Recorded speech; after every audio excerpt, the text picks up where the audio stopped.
प्रिय विद्यार्थियों, आज इस कालांश में हम अभिज्ञान शाकुंतलम के सप्तम अंक के महत्वपूर्ण श्लोकों को पढ़ेंगे। इस श्लोक का प्रसंग इस प्रकार है कि 7वें अंक में दुष्यंत इंद्र के शत्रुओं को नाश करके स्वर्ग से पुनः अपने राज्य धरती पर लौट रहे थे। तब मार्ग में उन्होंने देखा कि वहाँ पर महर्षि कश्यप का आश्रम था और उस कश्यप के आश्रम में मुनि बहुत भारी तपस्या कर रहे थे और तपस्या के कारण उनका शरीर किस प्रकार का था, इसको इस श्लोक में बताया गया है।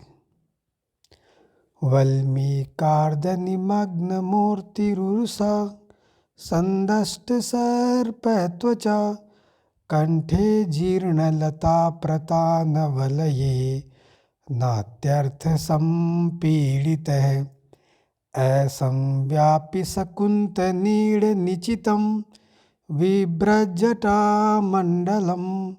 यत्र स्थाणुरिवाचलो मुनिरसा भव्यर्कबिम्बं स्थितः। श्लोकान्वय। वल्मीक अर्ध निमग्न मूर्ति ही संदष्ट सर्प त्वचा उर्सा उपलक्षित है। कंठे जीर्ण लता प्रतान वलयेन अत्यर्थ संपीड़ित है। असंव्यापी सकुंत नीड़ निचितम जटा मंडलम विभ्रत है। स्थाणु इव अचल है। असौ मुनि यत्र अर्कबिंबम अभिस्थित है तत्र एव मारीच आश्रम है वर्तते। शब्दार्थ। वल्मीक, वल्मीक का अर्थ है दीमक और वल्मीक से बनता है वाल्मीकि। वल्मीक अर्ध निमग्न, अर्ध का अर्थ है आधे, निमग्न दबे हुए, मूर्ति अर्थात शरीर, अर्थात जिसका आधा शरीर दीमक में दबा हुआ है। संदष्ट सर्प त्वचा, सर्प की त्वचा, सांप अपनी त्वचा या केंचुली को बाहर निकालता है, उस केंचुली से लिपटी हुई। उर्सा अपने वक्षस्थल से।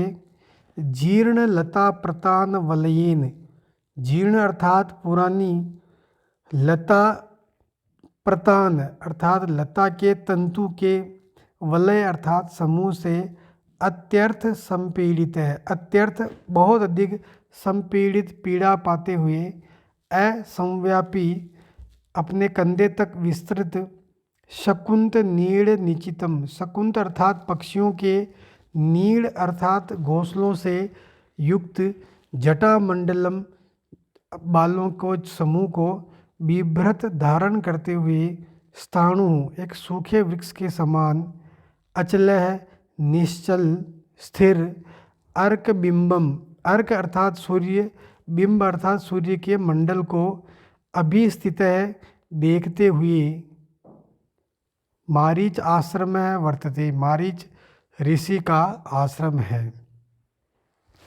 श्लोक का अनुवाद।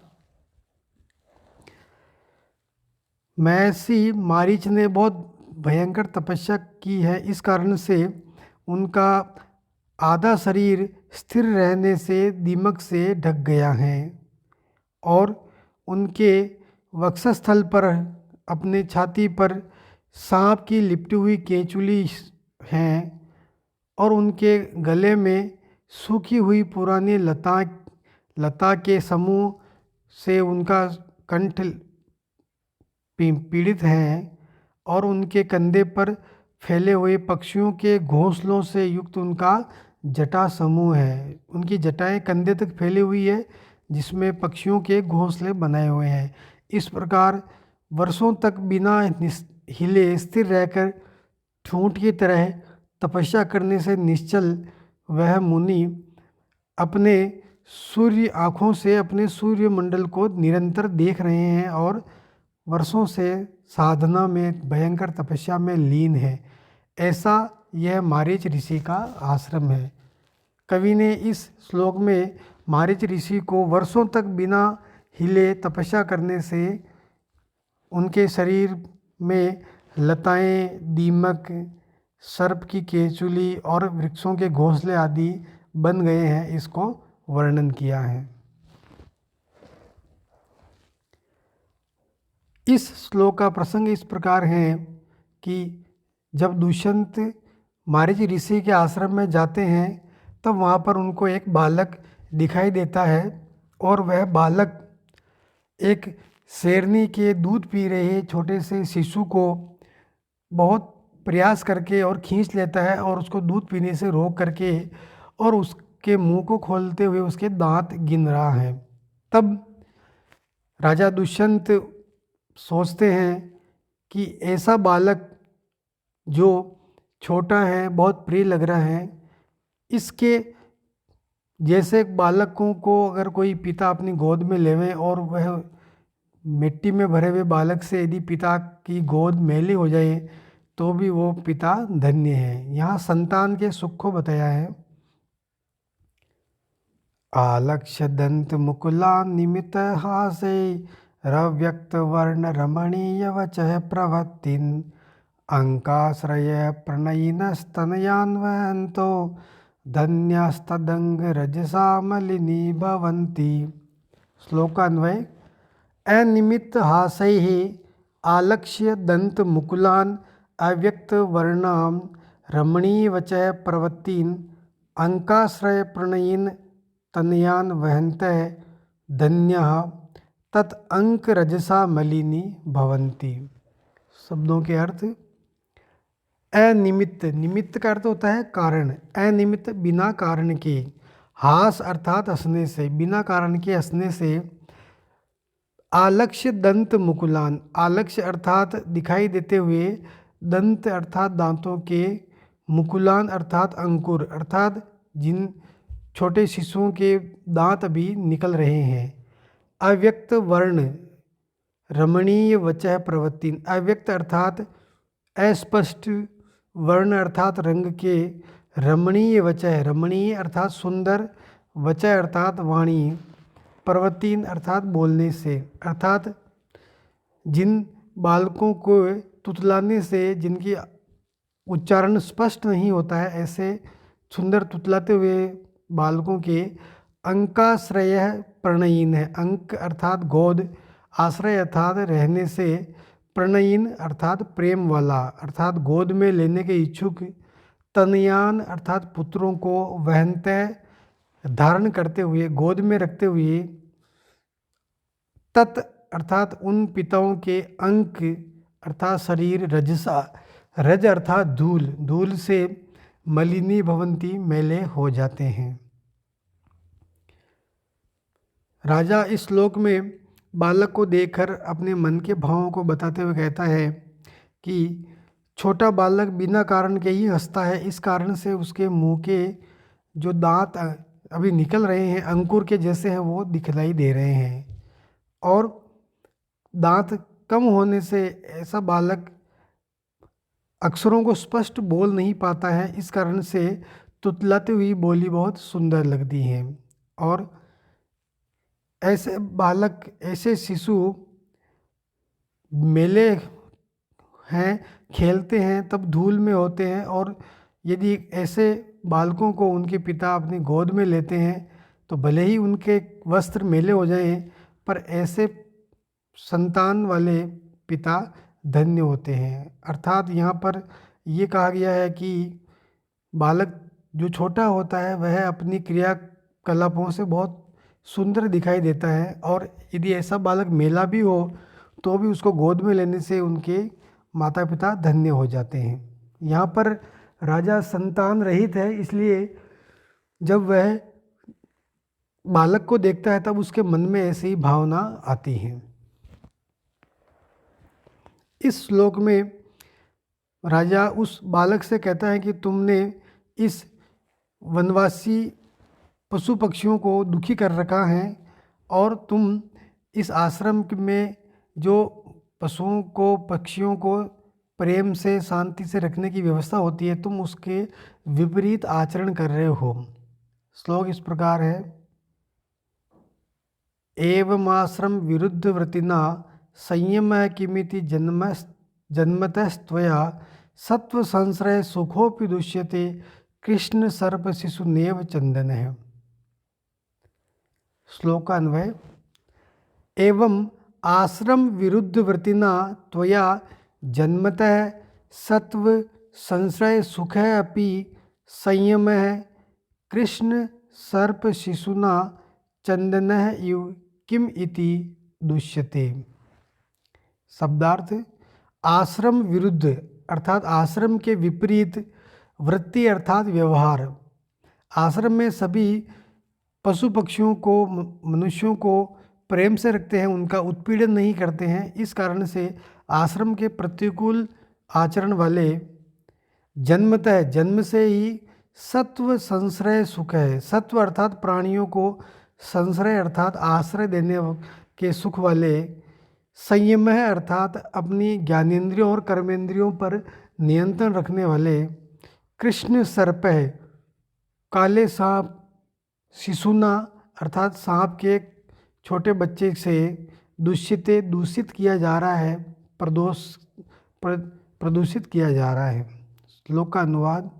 दुष्यंत उस बालक से कहते हैं कि हे आश्रम के, तुम छोटे हो फिर भी तुम इस आश्रम के पशु पक्षियों को दुखी कर रहे हो, जबकि आश्रम में सभी इनको प्रेम से रखते हैं और आश्रम में कोई किसी को कष्ट नहीं देता है। अतः तुम्हारा व्यवहार प्राणियों को दुख देने के कारण एक ऐसे काले सर्प के बच्चे के समान है जो चंदन के लिपट करके और उसको विषैला कर देता है। भाव यह है कि आश्रम में सभी जीवों की रक्षा की जाती है, अतः तुम आश्रम के पशु पक्षियों को दुखी मत करो, क्योंकि आश्रम के नियम के विरुद्ध है।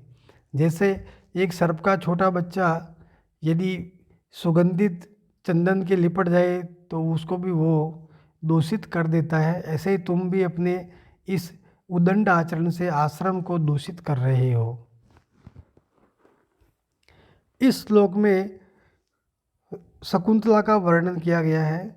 जब राजा दुष्यंत 5वें अंक में शकुंतला को त्याग देता है, उसे वह पहचानने से मना कर देता है, तब शकुंतला दुखी होकर के पति के वियोग में मारीच ऋषि के आश्रम में रहती है और यहाँ पर वह एक पतिव्रता पत्नी के समान बहुत दुखी व्रत में रह के बहुत कठोर आचरण करके रहती हैं। उसी को इस श्लोक में बताया गया है। वसने परिधूसरे वसाना नियम क्षाम मुखी धृत एक वेणी अति निष्करुणस्य शुद्धशीला मम दीर्घम विरह व्रतम बिभर्ति। अन्वय। परिधूसरे वसने वसाना नियम क्षाम मुखी धृत एक वेणी शुद्धशीला अति निष्करुणस्य मम दीर्घम विरह व्रतम बिभर्ति। शब्दार्थ। परिधूसरे, दूसरा अर्थात मेले, परि अर्थात चारों ओर से मेले, वसने अर्थात वस्त्र को, वसाना अर्थात धारण करती हुई, पहनती हुई, नियम क्षाम मुखी, नियम अर्थात व्रत के पालन करने से, क्षाम अर्थात कमजोर, मुखी अर्थात मुंह वाली, धृत अर्थात धारण की हुई, एक वेणी, वेणी अर्थात चोटी, एक चोटी को धारण की हुई, शुद्ध शीला अत्यंत पवित्र शील आचरण वाली, अति निष्करुणस्य बहुत कठोर, दीर्घ बहुत लंबे, विरह व्रतम पति के वियोग वाले व्रत को बिभर्ति धारण कर रही हैं। राजा दुष्यंत शकुंतला को देख के कहता है कि यह वही शकुंतला है जो बहुत पति के वियोग में बहुत दुखी होकर के और नियमों का पालन करती हुई शरीर पर बहुत मैले वस्त्रों को धारण कर रही हैं। नियम आदि के पालन करने से इसका शरीर सूख गया है, मुंह भी सूख गया है, तथा अपने बालों का श्रृंगार नहीं करने के कारण इसके सिर के पीछे केवल एक ही वेणी या चोटी धारण की हुई है। अत्यंत पवित्र आचरण वाली यह मेरे निष्ठुर पति, क्योंकि मैंने इसका त्याग किया था, तो मेरे इस निर्मम पति के विरह व्रत को बहुत लंबे समय से धारण कर रही हैं। कवि ने इस श्लोक में शकुंतला के कठोर पतिव्रत को बताया है। इस श्लोक में राजा अपनी गलती को मान करके और पश्चाताप करता है। वह दुखी होकर के और अपनी पत्नी शकुंतला के पैरों में गिर करके और उसको कहता है कि ये मेरी ही गलती थी कि मैंने तुम्हारा त्याग किया। सुतनु हृदयात् प्रत्यादेश व्यलीकमपेतु ते। सुतनु हृदयात् प्रत्यादेश व्यलीकमपेतु ते किमपि मनसः सम्मोहो मे तदा बलवान् भूत् प्रबलतमसामेवं प्राया शुभेषु हि वृत्तयः सृगमपि शिरश्चन्दः क्षिप्तां धुनोति है शंकया। श्लोक का अन्वय। हे सुतनु ते हृदयात् प्रत्यादेश व्यलीकम अपेतु तदा मे किमपि बलवान मनसः सम्मोहः अभूत् ही शुभेषु प्रबलतमसां वृत्तयः एवं प्रायः भवन्ति अंधः शिरसि क्षिप्तां सृजम अपि अहिशंकया धुनोति। शब्दार्थ। सुतनु अर्थात सुंदर शरीर वाली, प्रत्यादेश प्रति आदेश अर्थात किसी को मना करना, व्यलीकम अर्थात उत्पन्न दुख, अपेतु दूर हो जाए, तदा उस समय अर्थात शकुंतला को त्याग भूलने के समय या त्यागने के समय में मेरे में किमपि कोई बलवान मनसः बलवान बहुत शक्तिशाली, मनसः मन का, सम्मोह सम्मोह अर्थात अज्ञान, कोई मोह अभूत हो गया था ही क्योंकि शुभेषु अच्छे कामों में, प्रबल तमसाम प्रबल बहुत बलशाली बहुत शक्तिशाली, तमसाम तमोगुण अर्थात सत्व रज से रहित तम गुण वाले व्यक्तियों की वृत्त यह व्यवहार या स्वभाव प्रवृत्तियाँ एवं प्रायः इस प्रकार की हो जाती हैं। जैसे अंधः कोई नेत्रहीन, शिरसी सिर के ऊपर, क्षिप्ताम फेंकी हुई, सृजम अर्थात माला को, अहिशंकया अहि अर्थात सांप, संकया शंका करके, धुनोति फेंक देता है। अनुवाद।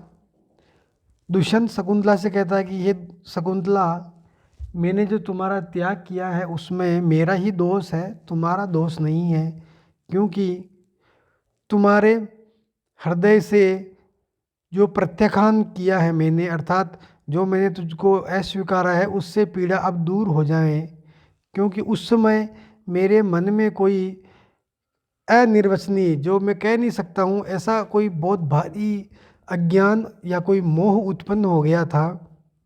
इस कारण से मैं तुम्हें उस समय स्वीकार नहीं कर पाया, क्योंकि अच्छे कार्यों के प्रति जो तमोगुण लोगों की जो प्रवृत्तियां हैं वो इसी प्रकार की हो जाती हैं कि वो अच्छी बातों को भी गलत मान करके स्वीकार नहीं करते हैं। जैसे किसी अंधे व्यक्ति के सिर पर यदि कोई माला फेंक देवे तो वह उस माला को सर्प समझ करके और दूर फेंक देता है, वैसे ही मैंने तुम्हारा जो ये अपमान किया है, जो तुम्हें स्वीकारा नहीं है, वो मेरी ही गलती थी, मेरा ही कोई मोह का कारण था, तुम्हारा कोई दोष नहीं है। भाव यह है कि यहाँ शकुंतला को निष्पाप मानते हुए दुष्यंत अपनी पश्चाताप की अग्नि में जल करके और कह रहा है कि अब तुम निश्चिंत हो जाओ, क्योंकि यह गलती तुम्हारी नहीं होकर के मेरी थी।